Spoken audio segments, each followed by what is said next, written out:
എടാ നീ അമ്പലത്തിൻ്റെ അവിടെ എത്തിയില്ലേ? അമ്പലത്തിൻ്റെ അവിടെ നിന്ന് ഇങ്ങനെ റോഡ് പോകുന്നുണ്ട്, ഇങ്ങോട്ട്. എടാ റൈറ്റ് ആണോ?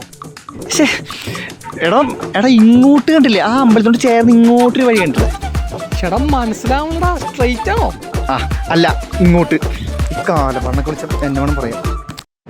അത് നീ നേരെ വരുമ്പോഴേ അവിടെ സെൻറ് മേരീസ് കോളേജിൻ്റെ യൂണിഫോം ഇട്ടുള്ള പെൺകുട്ടി ബസ് സ്റ്റോപ്പിന് അവിടെ നിൽക്കണേണ്ട. ആടാ നിൽക്കുന്നുണ്ട്. ആ ബസ് സ്റ്റോപ്പിൻ്റെ അവിടെ നിന്ന് റൈറ്റ് എടുക്ക്. ഓക്കേടാ. ഇനി നേരെ നോക്കി നോക്കിയേ, അവിടെ ഒരു പച്ച കളർ സാരി എടുത്തൊരു ചേച്ചി അവിടെ കുറച്ച് പിള്ളേർ ട്യൂഷൻ പഠിപ്പിക്കുന്നുണ്ട്. ആ ട്യൂഷൻ അവിടെ നിന്ന് ലെഫ്റ്റ് എടുത്താ. ഇനി നേരെ വായു. ഇനി നേരെ വരുമ്പോൾ അവിടെ ഒരു വെള്ള കളർ ചുരിദാർ എടുത്തൊരു പെൺകുട്ടി ഒരു കപ്പലുടെ ഫ്രണ്ടിൽ നിൽക്കണ്ടാവും. എൻ്റെ അള്ളിയാ കൊച്ചു കൊള്ളാലാ. പെങ്കൊച്ചൊക്കെ അതെ, അതിനെ വല്ലാണ്ട് അങ്ങോട്ട് നോക്കാൻ നിൽക്കണ്ട, അത് നമ്മുടെ ആളാ. അതെ നീ നേരെ ഹലോ ദൈവമേ തെണ്ടി അവളെ പിന്നാലെ പോയാ. ഹലോ